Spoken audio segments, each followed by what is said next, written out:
베를린 미방은 인구 모형을 다룰 때 가장 빈번하게 나타나는 그런 미방입니다.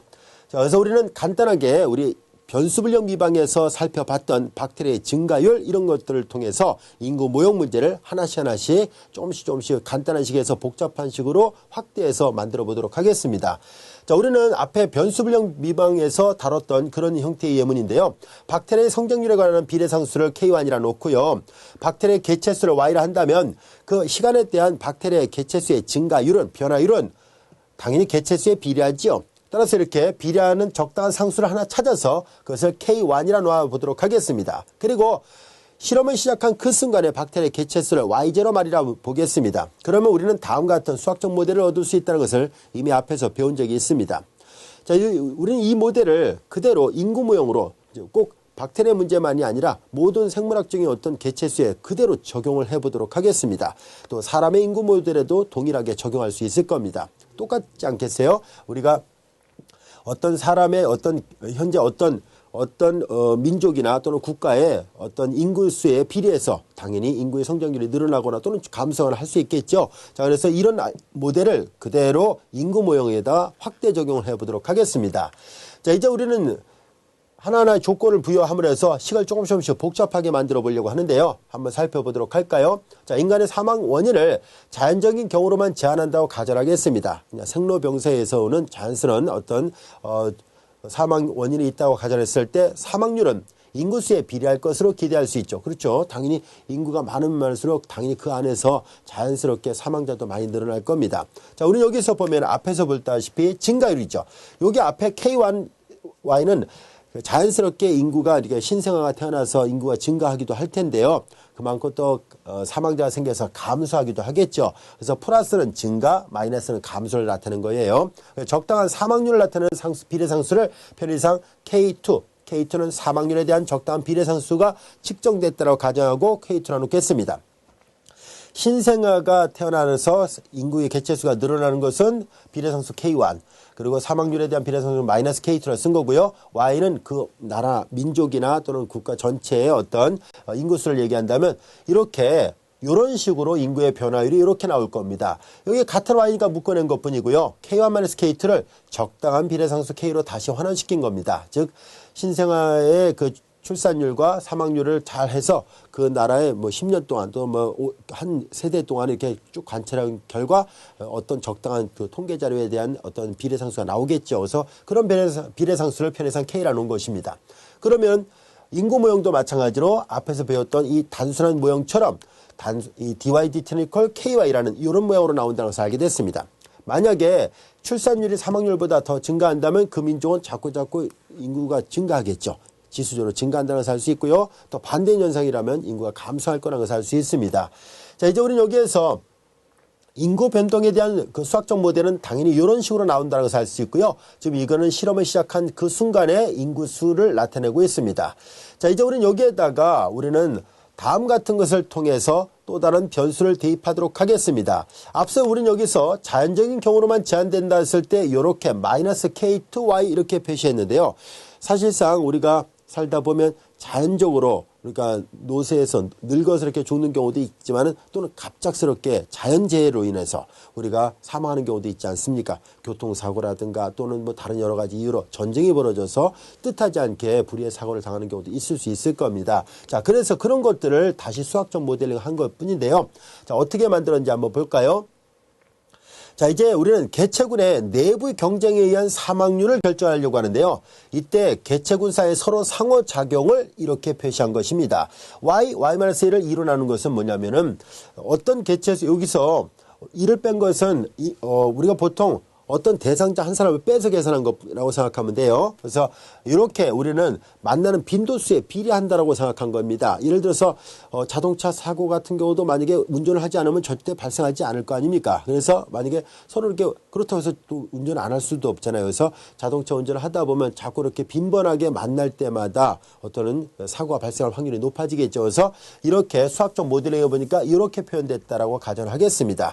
그리고 적당한 비례상수를 K3라 놓는다면은 이 식을 다시 앞의 식에다가 다시 계산을 해야 되죠. 그래서 우리는 앞에서 우리가 신생아의 탄생, 사망률, 그 다음에 사망률, 그 다음에 여기 다시 자연재해에서 다시 이제 요거는 자연스럽게 자연적인 경우로만 제한을 뒀는데 여기는 보다시피 내부 경쟁에 의한 사망률 같은 것을 생각하는 거예요. 뭐 전쟁이라든가 이런 걸 생각해서 어떤 변수를 하나 더 추가적으로 생각하자는 뜻입니다.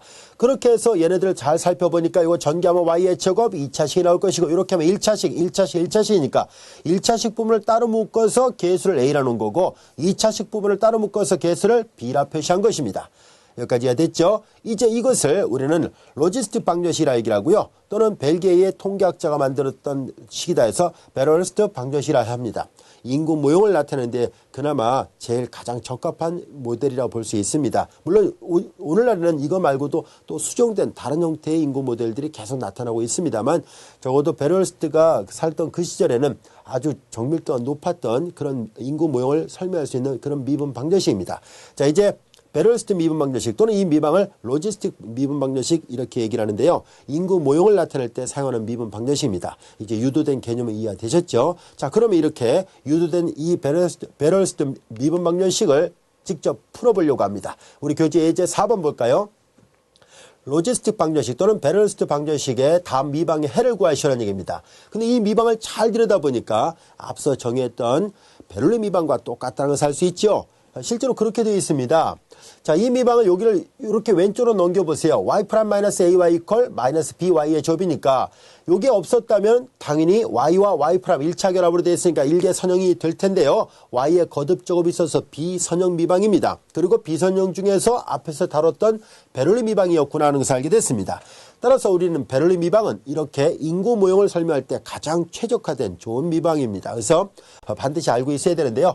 자, 이제 우리 베럴스트 미분 방정식, 이 로지스트 방정식의 해를 같이 구해보도록 하겠습니다. 앞서 베를린 미방의 일반을 구하는 방법을 알고 있으니까 그리 어렵지 않습니다. 같이 하나하나 풀어볼까요? 자, y', 자, 이 미방을 AY를 좌변을 이완해서 이렇게 표시하겠습니다. -BY 제곱이라고 모양을 바꿔놓겠습니다. 그리고 이 식의 양변에다가 Y와 -2을 곱합니다. Y와 -2을 곱하면 이와 같이 되겠죠. Y와 -1을 곱하니까 지수법칙에서 Y와 -1승, 우변은 -B만 남습니다. 여기까지가 됐죠. 자, 첫 번째 단계, 베를린 미방을 푸는 첫 번째 단계, 우변을, 독립변수 X, 여기 상수만 있습니다만, 이렇게 Y가 나오지 않도록 일단 식을 변형하는 게 첫 번째 단계였었고요. 그 다음에 이제 두 번째 단계, 치환을 하죠. Y''이 들어있지 않은 다른 쪽을 치환한다 했으니까 당연히 이쪽 부분을 치환할 것입니다.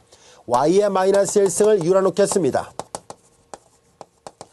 그리고 양변을 미분하죠. 좌변 미분하니까 Y와 -2승, 합성 안에 것도 미분하니까 Y', 그것은 U'이 됩니다. 따라서 이것을 주어진 미방에다 대입을 하도록 하겠습니다.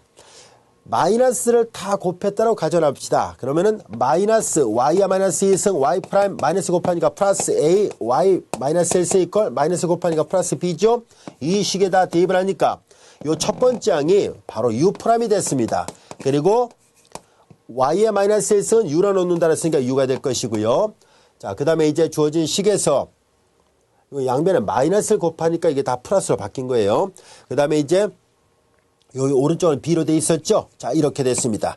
이렇게 해서 살펴보니까 이 미분 방정식은 당연히 U에 관한 일개선형 미방이라는 것을 알 수 있죠. 이것은 U에 대한 일개선형 미방입니다. 따라서 일개선형 미방의 해를 구하는 공식에다 대입을 합니다. 앞서도 여러 차례 강조했던 것처럼 y는 이렇게 쓰면 안 되고요. u는 이렇게 써야 되고 그 다음에 얘는 중간에 치환한 값이니까 원래 문자로 다시 바꿉니다. u는 y의 -1승을 나타내고 있으니까 얘는 y의 -1승 이렇게 돼요. 자, 이제 일개선형 미방의 해를 구하는 공식에다 대입을 하죠. 2와 마이너스 인테랄 독립변수는 t입니다. 인테랄 q가 b의 역할을, b가 이제 q의 역할을 하고요. 2의 인테랄 p dt 플러스 c 이렇게 됐습니다. 자, 여기까지가 되셨죠? 자, 이제 우리는 주어진 식을 계산해 보도록 하죠. a 상수니까 바깥으로 나가고 2의 -at 승이 될 것이고 인테랄 b 2의 at 승 dt 플러스 c가 됩니다. 자, 이제 이 식은 마저 계산해 보도록 할까요? 자, 이제 그냥 바로 적분합시다. 자, 주어진 식은 a분의 b 2의 at 승으로 적분되겠죠. 자, 다시 한번 검증해 볼까요? 자, 요거 미분하면은 이게 나오죠. 왜냐하면 지수 미분하면 자기 자신이고요. 지수 미분하니까 A 나와서 A하고 A분할 지워지니까 B가 나옵니다. 따라서 이거의 도함수가 이거니까 이거의 부정조건이 이렇게 됐네요. 간단한 경우는 이렇게 암산을 해서 풀도록 하고요. 좀 복잡하면 뭐 치환을 한다든가 또는 다른 방법을 이용해서 풀도록 하겠습니다. 자, 이제 우리 여기를 하나하나 전개를 해볼까요? 전개를 하니까 여기는 A분의 B가 나올 것이고 이렇게 하면 지수법칙 적용해서 지워지고 C2야 마이너스 AT 이렇게 됐습니다. 이제 y야 마이너스 1승 이렇게 됐으니까 이건 y야 마이너스 1승이잖아요. 따라서 이 베럴스트 미분 방정식에서 y야 마이너스 1승 y분의 1이라는 얘기니까 y는 이렇게 푼다면 당연히 해가 역수로 나타나겠죠. 이거 y의 역수잖아요. 뒤집어 놓는다면 a분의 b 그리고 c2의 마이너스 at에서 이렇게 됩니다. 여기까지 이해됐죠? 자, 우리는 여기에서 일반해가 구해졌습니다. 이 로지스틱 방정식의 일반해가 이렇게 구해졌는데요. 시각 t가 무한대로 가버린다면 이것도 한번 계산해 볼까요? 자, 이제 이 인구의 그 개체수가 어떻게 되는지 한번 알아보려고 합니다. 자, 우리 여기에서 a가 양수라 가정했을 때 그러면 초기값 조건에 상관없이 즉 실험을 시작한 초기 인구의 수에 상관없이 t가 무한대로 하면 0으로 가죠? 그럼 a분의 b분의 1이니까 역수를 취하니까 인구의 개체수의 시간에 대한 변화율을 일정 시간이 지난 후에 한없이 지났을 때 인구의 개체수를 확인해 보니까 이건 0으로 가고 a분의 b의 역수니까 b분의 a가 나옵니다. 그래서 일정한 상수값에 가까워지는구나 라는 것을 알게 됐습니다. 여기까지 되셨죠? 자, 이것도 우리 앞에서 전류 문제를 계산했을 때와 비슷한 현상입니다. 그래프를 그려보도록 하죠. 자, 이제 인구 모형을 나타내는 식을 그래프를 그려보는데요. 자, b분의 a로 극한값이 나오는군요. 자, 이제 b분의 a 이렇게 있습니다. 자, 이제 시간이 지남에 따라서 점차 b분의 a에 가까워진다는 얘기인데요. 다른 색깔로 표시를 해보도록 할까요? 자, 이제 만약에 실험을 시작했던 그 순간에 초기 인구가 b분의 a보다 작을 수도 있죠. 자, 여기가 t가 0일 때입니다. t가 0일 때요. 자, 실험을 시작했는데 초기 인구가 여기가 t가 0일 때 초기 인구예요. 만약에 그것이 y0 값이 초기 인구가 여기 어딘가 있다라 봅시다. y0 값이 보다시피 b분의 a보다 작아요. 그랬을 때 지금 이 극한을 계산해 본 결과를 보니까 그래프 윤곽은 이런 식으로 가겠군요. 물론 꼭 이렇게 증가하다 가는 것만 있는 게 아니라 여러 가지로 이렇게 변형이 가능하겠죠. 이런 식으로. 그래서 초기 조건이 b분의 a보다 작더라도 t가 무한 들어가면 일정한 상수값에 가까워지니까 개체수가 일정하게 유지되고 있다는 것을 말해주고요. 그 다음에 이제 초기 개체수가 예를 들어서 t가 0일 때 y0 값, 즉 초기 인구가 b분의 a보다 컸다 할지라도 이 관계식을 보면 알 수 있듯이 이런 식으로 계속 여기 어딘가 있다면 이런 식으로 가는구나 하는 것을 알 수 있습니다. 그래서 초기 값의 조건에 상관없이 이 베럴스트 미분 방정식을 만족하는 해는 요 값에 항상 수렴한다라는 것을 알게 됐습니다. 이해되셨죠? 자, 이제 우리는 로지스틱 방정식의 해를 우리가 구해봤고요. 자, 이건 지금까지 배웠던 내용들은 자, 다시 요약을 해볼까요? 바로 이렇게 population dynamics라 해서 우리말로 번역한다면 인구 동력학 이렇게 번역해도 되겠죠. 그래서 개체군 역학 이렇게 번역하는 분들이 이제 개체군 역학 이렇게 번역을 하셨네요. 그래서 이 개체군 역학이라고 불려지는 것 우리는 앞에서 볼까요? 이렇게 이 베를린 미방, 특히 이제 베를린 미방 중에 요 특별한 요런 로지스틱 방정식에서 나타나는 뒷부분의 마이너스 by 제곱은 이 개체수가 계속 한없이 증가하는 것을 제한을 하는 그런 제동 역할을 하는 그런 항입니다. 그래서 블레이킹 텀이라 합니다. 자, 이제 우리는 여기에서 이 모양을 이렇게 변형을 했을 때 이런 모양으로 이렇게 변형을 할 수 있죠. 물론 A, Y로 묶어낸 것뿐입니다. 그리고 우리는 앞에서 극한을 계산해 보니까 인구 모형은 B분의 A로 가죠. 요 A분의 B가 있고요. 그래서 요 식에서 만약에 Y가 인구 개체수가 B분의 A보다 작으면 당연한 얘기 아닐까요? 얘가 B분의 A보다 작다라고 하면 약분함 B분의 A가 되는 순간에 약분하면 이거 1이 될 텐데 Y가 B분의 A보다 작다는 얘기는 1보다 작다는 얘기잖아요. 요 값이 1보다 작아요. 0. 얼마. 그럼 1에서 0. 얼마 빼면 이거 양수. 인구 개체수를 나타내니까 이게 A가 양수거든요. 사실은.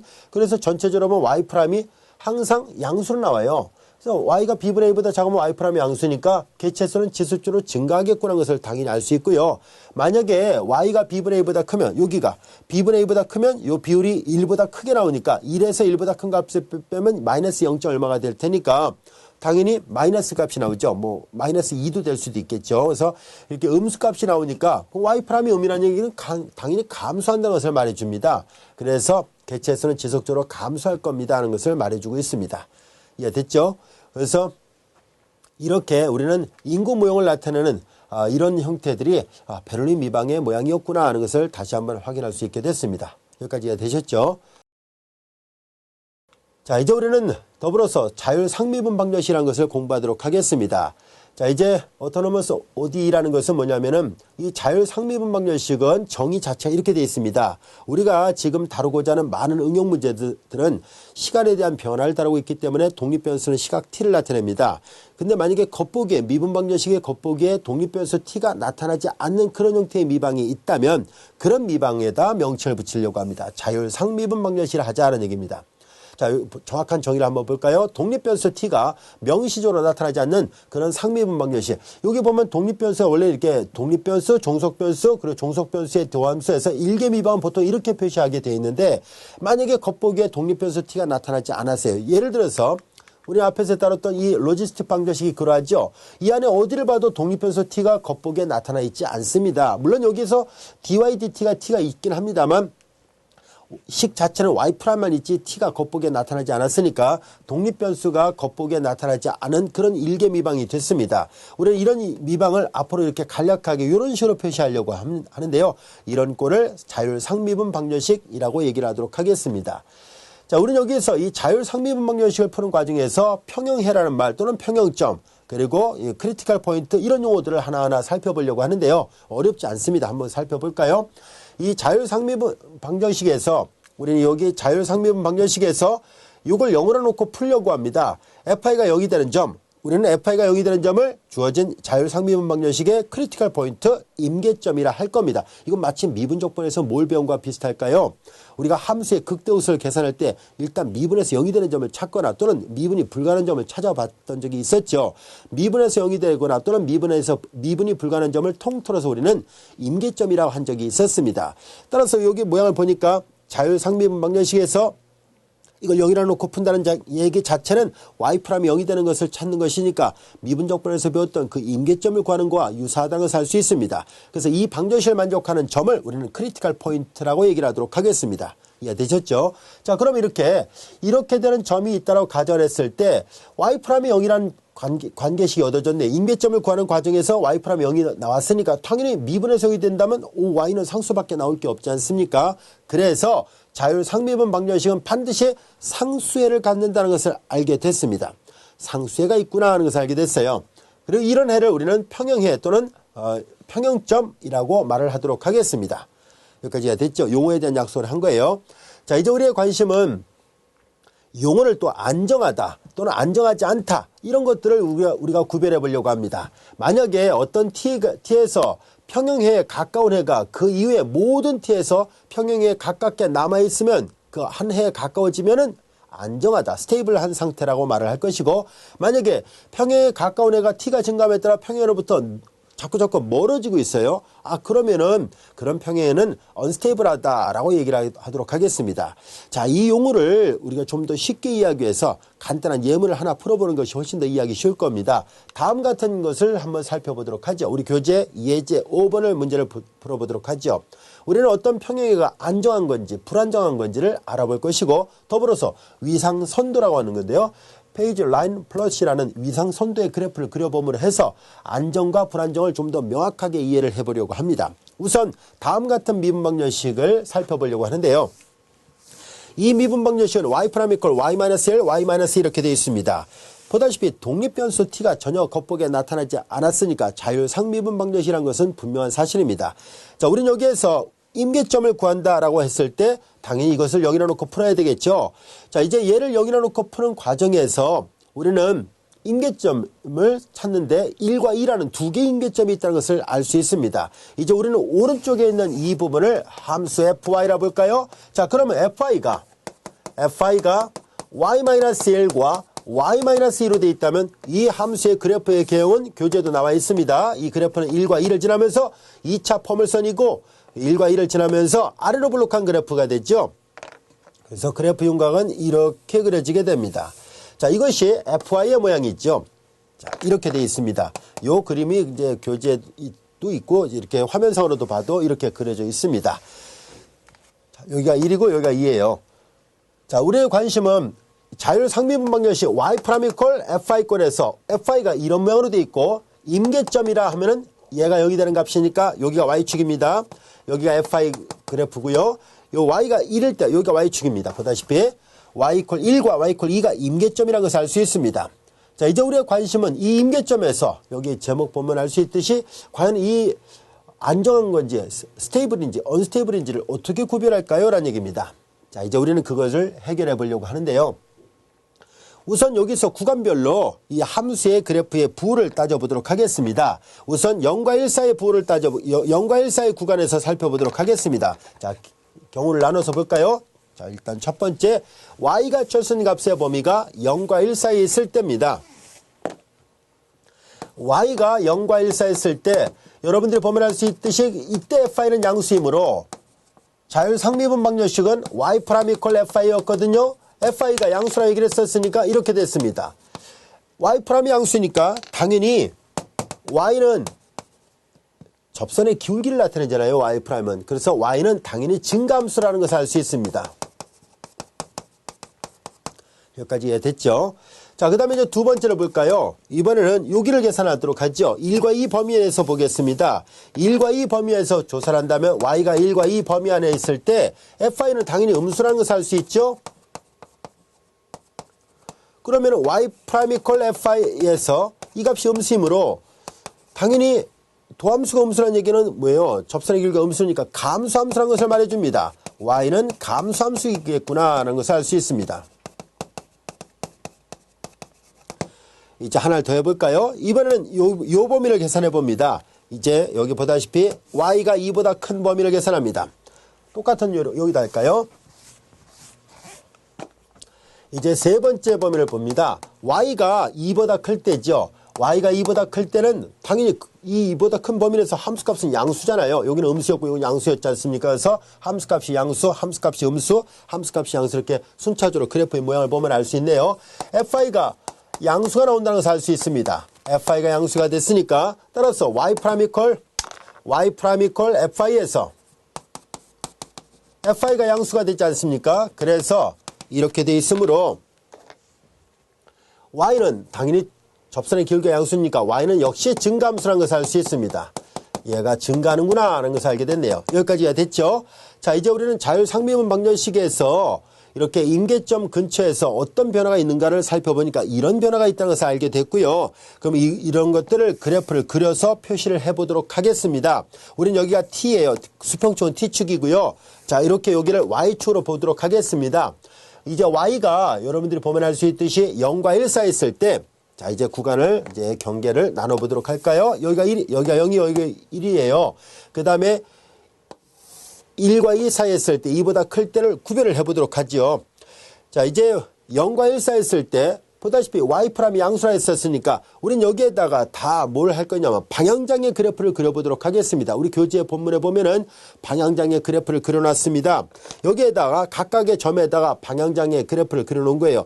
방향장의 그래프를 보면 다 이렇게 돼 있다는 것을 여러분들이 교재 그림을 보면 알 수 있을 겁니다. 이런 식으로 돼 있어요. 왜냐면 0과 1 범위 내에서 y'은 항상 양수거든요. 그러니까 접선의 길이가 항상 이런 식으로 돼 있습니다. 이런 식으로 작은 절선들이 이렇게 각각의 격자점에서 접선의 기울기를 나타내는 식인데 이렇게 돼 있고요. 이번에는 1과 2 사이에서는 y'은 음수죠. 감수함수거든요. 이 안에 있는 모든 격자점에서 접선의 기울기는 이런 식으로 돼 있습니다. 이런 식으로 이해가 되겠죠? 손으로 그리다 보니까 좀 부정확한데요. 접선의 길이가 다 1과 2 범위에서 이렇게 되어 있고요. 그 다음에 2보다 클 때 다시 y'은 양수로 되어 있습니다. 2보다 크면 y'은 양수니까 이렇게 되어 있죠. 이런 식으로 각각의 격자점마다 접선의 기울기는 이렇게 되어 있다는 것을 알게 됐습니다. 자, 이것을 매끄럽게 그냥 곡선을 대표적으로 하나 그려보도록 할까요? 자, 이제 이 방향장의 그래프를 매끄럽게 연결하니까 이런 식으로 그려질 것이고 또한 여기서 파란색으로 그려볼까요? 그냥 편의상 이렇게 그리면 이런 식으로 접선의 길이가 음이니까 이렇게 되겠죠. 자, 그 다음에 이제 또 t가 무한대로 갈 때 이제 이쪽에 그래프를 그리니까 이런 식으로 그려지겠죠. 물론 꼭 이렇게 그려진다는 보장 없죠. 뭐 이렇게 그려줘도 됩니다. 자, 이제 우리는 그래프를 대략적으로 그려볼까요? 그래서 그래프를 그려보니까 뭐 이런 식으로 그려지겠군요. 이런 식으로 이렇게 접선의 길이가 양이 되게끔, 얘는 접선의 길이가 음이 되게끔 여기까지가 됐나요? 자, 그러면 이제 우리는 위상선도라는 말을 아까 했었잖아요. 위상선도는 뭐냐면 이 Y축만 띄어서 그린 거예요. 이 Y축만. 자, 이제 페이지 라인 플롯이라는 그래프의 개형은 이렇게 여기가 Y축이에요. 여기가 1이었죠. 여기가 0이었었습니다. 자, 이제 우리는 1과 2가 임계점이죠. 다른 점은 임계점이 아닙니다. 임계점은 이 그림에서 보다시피 이렇게 FI가 제로가 되는 점, 이 두 점이 임계점이에요. 임계점에서의 라인 플롯은 어떻게 그려지는지 한번 볼까요? 이 그림을 잘 보세요. 이 그림을 보면 쉽게 이해할 수 있습니다. t가 무한대로 갈 때 이 그래프들은 쭉 이렇게 요 수평축에 가까워지죠. 자, 요 점을 우리가 평형점이라 얘기를 하는데요. 자, 여기 보다시피 시간이 계속 지나갈 때마다 이 접선의 길이는 증가하고 얘는 접선의 길이가 감소하니까 마치 어떻게 돼요? 이렇게 가까워지는 현상이 벌어지죠. 그래서 우리는 이렇게 라인 플러스를 그려보면은 이제 이 임계점으로 이렇게 접근해 간다는 것을 알 수 있고요. 또 이 임계점으로 이렇게 접근해 갑니다. 이렇게 시간이 지남에 따라서 한 임계점에 계속 가까워진다면 이 임계점은 안정하다, 스테이블하다라고 얘기를 합니다. 이해되죠? 그리고 시간이 흐름에 따라서 자꾸 어떻게 돼요? 멀어지고 있죠. 이렇게 멀어지고 있습니다. 그러니까 요 점으로 멀어지고 이 임계점에서부터 멀어지고 있죠. 또 마찬가지로 이 임계점에서부터 멀어지죠. 이게 지금 증가하고 있습니다. 얘는 감소하고 있고, 그래서 얘도 마찬가지로 임계점이었는데 요 임계점에서는 가까워지고 있고 요 임계점에서는 멀어지고 있으니까 이럴 때는 언스테이블이라 얘기를 합니다. 이해되셨습니까? 그래서 요 임계점에서는 스테이블한 상태, 여기에서는 언스테이블한 상태라고 얘기를 합니다. 이것이 자율상미분 방정식의 해를 분석할 때 사용하는 방법 중에 하나입니다. 자, 위상선도란 말 뜻 이해되겠죠? 그래서 우리 교재에 보면은 이런 그림하고 위상선도하고 이 그래프가 같이 이렇게 차례대로 그려져 있습니다. 그 그래프를 우리가 본문을 통해서 살펴봤고요. 이제 본문의 내용에서 배웠던 이런 것을 한 번 더 연습을 해보기 위해서 다른 예문 한번 더 볼까요? 자, 이제 우리는 또 다른 예문을 한번 연습을 해보겠습니다. 교재에는 없지만 그래도 상미분 방정식에서 어떤 임계점에 대한 해의 안정성과 불안정성을 한 번 더 연습을 해보려고 합니다. 그래서 다음 예문을 가지고 한번 살펴보도록 할지요. 약간 흐릿하게 보이네요. 선생님이 그림을 그려놨는데 조금 흐릿하게 보이는데 여기가 지금 아까 그렸던 이 그림처럼 이 FI가 이렇게 보여지는 그래프입니다. 자, 여기다가 노란색으로 잘 보이게끔 다시 덧칠을 해서 볼게요. 자, 이제 이렇게 됐다가 올라갔다가 다시 내려가는데요. 자, 여기 보면 여기가 1입니다. 1이고 여기가 3이고 여기가 5예요. 자, 이 그래프가 FI 그래프라 보고, 자, 여기가 Y축입니다. 자, 이제 여기 세로축이 FI축이고요. 자, 대략 그림이 아까와 비슷한, 새로, 여기 2차함수를 그려놨기 때문에 이번에 3차함수를 한번 그려서 생각해 보려고 한 거예요. 원리는 똑같습니다. 우리는 각각의 임계점에서 안정성과 불안정성을 조사를 해보도록 하겠습니다. 역시 그림을 그려가면서 하나하나 살펴보도록 할까요? 자, 우린 여기 이 그래프를 잘 보면은 0과 1 범위 내에서 보겠습니다. 0과 1 범위 내에서는 FI가 양수라는 것을 알 수 있죠? 자, 경우수를 또 나눠 보겠습니다. 0과 1 범위 내에서, 자, Y가 0과 1 범위 내에서는 당연히 FI가 그래프가 Y축 위에 있습니다. 그러니까 FI가 양수죠? 그래서 상미분 방정식 y' equal f y로 되어 있는데요. 이것이 양수라는 것을 알게 됐습니다. 자, 이게 양수란 얘기니까 자연스럽게 주어진 식이 양수이므로 따라서 y' 양수라는 얘기는 주어진 함수 y는 증감수라는 것을 알 수 있습니다. 아, 얘는 증감수이구나 라는 것을 알게 됐어요. 됐죠? 아까 했던 것처럼 이런 식으로 나타납니다. 그래서 y는 증감수예요. 같은 논리로 두 번째, 이번에는 이 부분을 생각합니다. y가 1과 3 범위 안에 있을 때는 fi가 음수죠. 여러분들 보다시피 fi가 음수입니다. 자, 그래서 이제 y가 1과 3 사이에 있을 때 fi는 분명히 음수가 됐습니다. 그래서 이 식은 당연히 0보다 작다는 것을 알게 됐고요.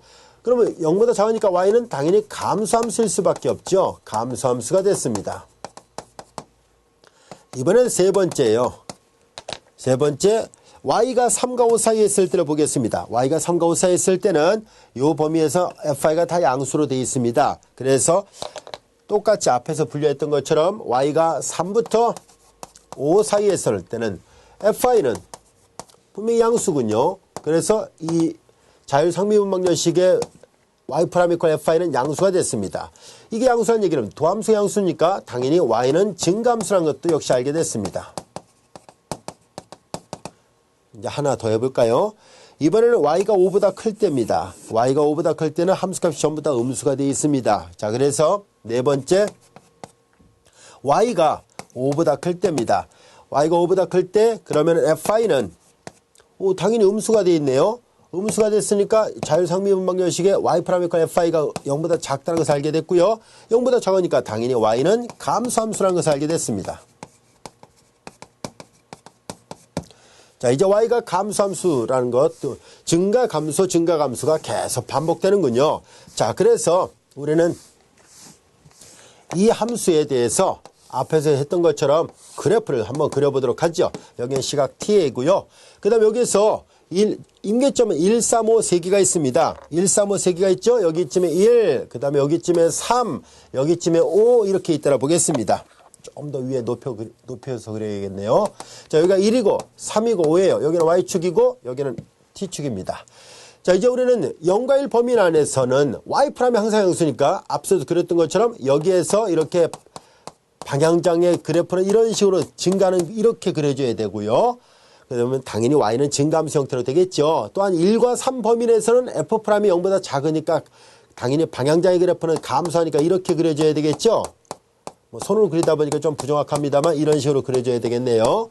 자, 그 다음에 이제 3과 5 사이에서는 f 프라임의 그래프가 양수니까 증가함수죠. 방향장의 그래프는 이렇게 올라가는 그래프가 그려지게 되고요. 자, 그 다음에 이제 5보다 크게 되면 f 프라임의 음수가 되니까 감소하는 그래프에 대해서 이렇게 그려집니다. 여기까지가 됐죠. 그래서 방향장의 그래프로 그려진다면 이런 식의 모양으로 나타내줘야 되고요. 이제 실제 그래프의 윤곽을 방향제 이렇게 그려지니까 대략적으로 그래프 윤곽을 그려볼까요? 이런 식으로 그려지겠죠. 색깔로 구별해 볼게요. 자, 이렇게 감소하는 그래프니까 뭐 이런 식으로 그려지겠죠. 그 다음에 이제 여기서도 또 색깔로 그려본다면은, 또 다시 빨간색 할까요? 얘는 올라가는, 이렇게 접선의 그래프 양수니까 이렇게 그려줘야 되겠고, 얘는 접선의 그래프 음수니까 이렇게 그려줘야 되겠죠. 자, 그러다 보니까 그래프의 대략적인 경향은 이렇게 되고요. 자, 방향장의 그래프를 보고서 이제 라인 플롯을 그려보려고 합니다. 이제 여기가 5가 되고요. 임계점, 여기가 3이고, 여기가 1입니다. 임계점은 세 군데죠. 이 세 군데 임계점에 대해서 각각 우리가 접근하는 방법을 살펴볼까요? 앞에서도 그렸던 것처럼 이제 시각 t가 무한대로 갈 때, 시간이 무한대로 갈 때 이 그래프가 이렇게 오니까 마치 이렇게 가까워지는 상태가 벌어지죠. 요 임계점에서 1에 가까워지고요. 여기서 역시 위에서 이렇게 1에 가까워지니까 요 상태는 스테이블하다라고 얘기를 할 수 있네요. 자, 그 다음에 이어서 3일 때려 보니까 t가 무한대로 갈 때 자꾸 멀어지고 있네요. 그래서 얘는 이렇게 멀어지고 있어요. 3으로부터 멀어지니까 이 점은 언스테이블한 점입니다. 그 다음에 이제 다시 시각 t가 무한대로 갈 때마다 이게 한 점에 가까워지고 있죠. 위에서도 이렇게 가까워지고 있으니까 이 임계점은 이제 앞에서 얘기한 것처럼 스테이블한 점이라는 것을 알게 됐습니다.